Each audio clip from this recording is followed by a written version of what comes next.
What's up, galera? It's Ohei with Jinga and Grow Strong, and I'm back here with another video, and I know that you're waiting for my next movement mini course with the Escapa na Giro de Costa. You guys had an awesome response to that one. Now I'm just waiting for some of my partners to come in, some of my students to help me with that, because it is working with a partner. But today, we got another video. We're going to talk about falsidade, deception, and how important it is in Capoeira and the culture of Capoeira, and pretty much your lifestyle and what it actually means. And what is this falsidade? Falsivity. Okay, so falsidade is pretty much like Capoeira is based in, a lot of trick and deception, this dance. Remember that Capoeira was created by African slaves in Brazil 500 years ago. La la la. Maybe even in Africa, there's a lot of other dancing martial arts as well. They're similar to Capoeira, but are completely knife fighting. I mean, all this weird stuff. So. And after the documents were burned in Capoeira in the early 20th century, and probably the 19th century. I'm sorry, we lost a lot of documentation regarding Capoeira, so we really don't know. But one thing that we do know is that Capoeira was a martial art hidden in a dance using deception, so they could practice martial arts, self-defense, where it would seem like a harmless dance. Yeah, that's the story that everybody knows, right? But let's talk a little bit about candomblé. Okay, candomblé was the religion that is practiced by Afro-Brazilians, and it's a mixture of traditional African, religions, tribal religions, mixed with a little bit of Catholicism, because Catholicism and Christianity was forced on them by the Portuguese whenever they, of course, had them as slaves in Brazil. So it was kind of this hodgepodge mixture of African deities, saints, and other native gods that were mixed in it. The Orishas. So it was kind of like Greek mythology, where they had one head god, and then they had these other little deities, these other smaller gods. The god of the water, the god of this, whatever. So, but anyway, let me take this from, and I'm going to read exactly, so I don't mess it up. But, oops, there we go. Okay, so I've taken this from the bbc.co.uk, religions candomblé. They did a report on the religion of candomblé, and I just wanted to make sure that this thing is so. So what they say is like the religion is a mixture of traditional Yoruba tribe, Fon tribe, Bantu tribe beliefs originated from different regions of Africa, right? And has also incorporated some aspects of the Catholic faith over time. Of course, we've just talked about that. Now, there's a bunch of drumming, ceremonial stuff. That's not important. What I wanted to relate it back to falsidade is this. Now, there is no concept of good or bad in candomblé. Okay? Each person is only required to fulfill his or her destiny to the fullest, regardless of what that is. So each you have your own little saint that you're born under and things, and you fulfill the destiny from that saint, and you have minimal obligations. Some people that feel that they're chosen could go and do more stuff, but there's no concept of good or bad. This means you got to do what you got to do, and you're going to get punished. Karma is either going to punish you or they're not going to punish you. It's pretty much saying that destiny is destiny, and there is no good or bad.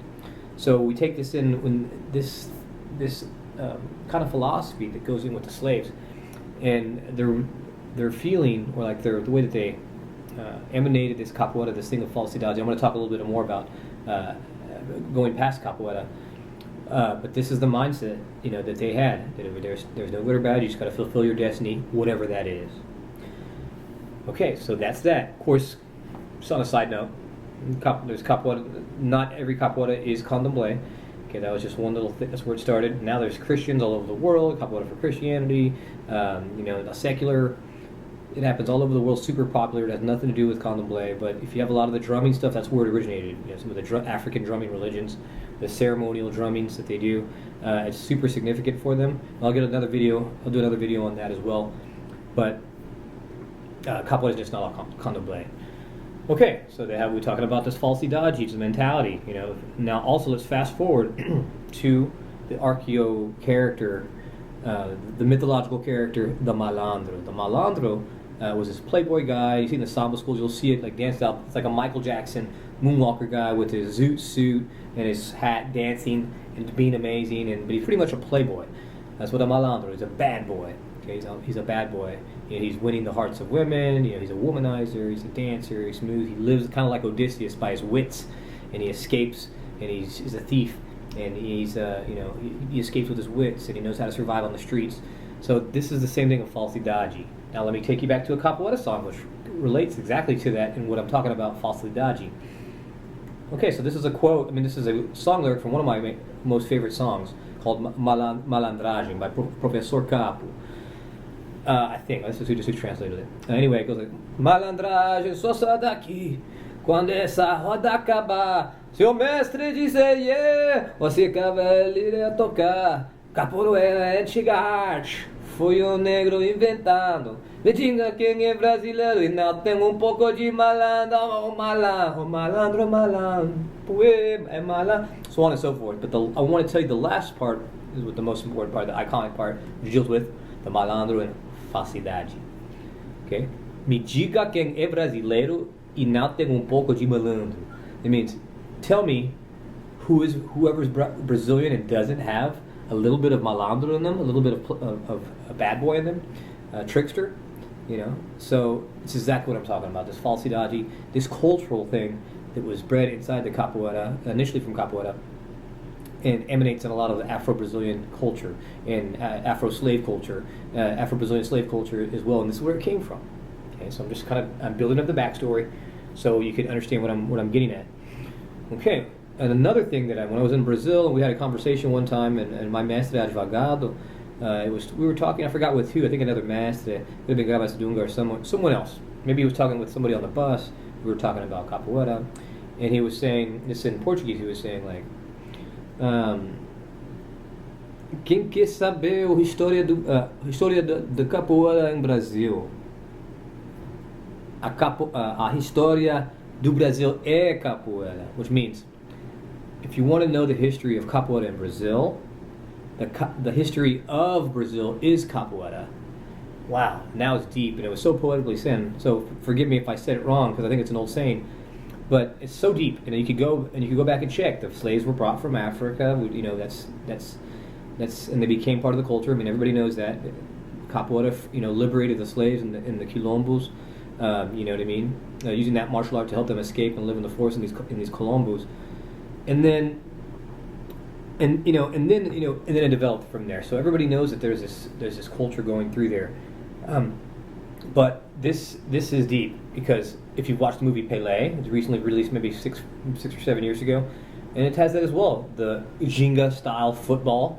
If you don't, go watch that movie Pelé, and it's the story, of course, the world's most famous and best, the Michael Jordan of soccer, of futebol, Pelé. I think is the best soccer player ever that's ever existed.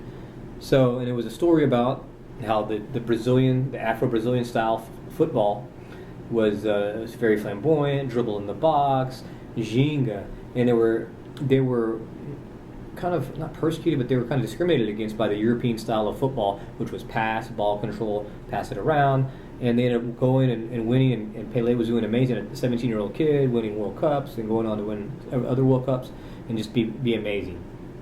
So it's all true. All this culture is emanated, this falsidade. Okay, fast forward to today. Innocent capoeira. Everyone knows it's a trick. This is, it's a trick. It's really a martial art. It's a dance, an expression, whatever you want to call it. And then let's talk about the people inside of it. So the falsivity and this constant faking, this constant deception, and it adds to the sex of it. You know what I mean? It's so sexy. It's this bad boy type of martial art of deception and dance and white pants and ripped bodies and whatever you want to call it. But some of the people that are coming over here, they're very sneaky, and it's not just them. It rubs off on the non-Brazilians as well. Okay, people that have this philosophy and non-Brazil, this philosophy and this mindset of falsidade and deception, and always running tricks on people and always deceiving. So this takes me to the whole culture. So I'll explain exactly what you kind of see what capoeira is, and how there's these multifaceted things going on in it. But I've had, this rubs off. I mean, I've had, you don't have to be a Brazilian capoeirista or capoeira Brazilian, to have deception. This stuff rubs off in the deceptive culture. I've had many of my American friends who betrayed me inside our group, and using this type of deception of trying to hit on your wife and doing all these things. And it's ridiculous. But you could see one of the big things that I've had advice that we try to keep, at least in my group. We try. We're not perfect. Bad things happen all the time. Humans are humans.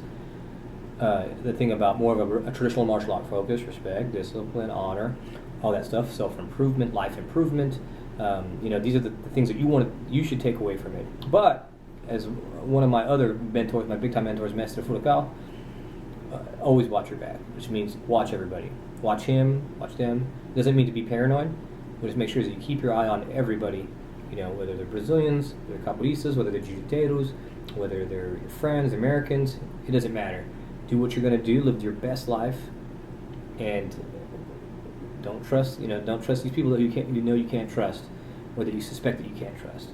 So that's all I got to say on Falsidade today, guys. I hope you enjoyed. I know you're waiting for those other videos. Just wait for my students to help me out so I can make those videos for you. Leave a comment below. Let me know what you think about Falsidade, and if you can relate to any of these deception. All right, guys, I'm out. I'm Ohio. Jingle Go Strong. Don't forget to like, share, comment, subscribe. Bora.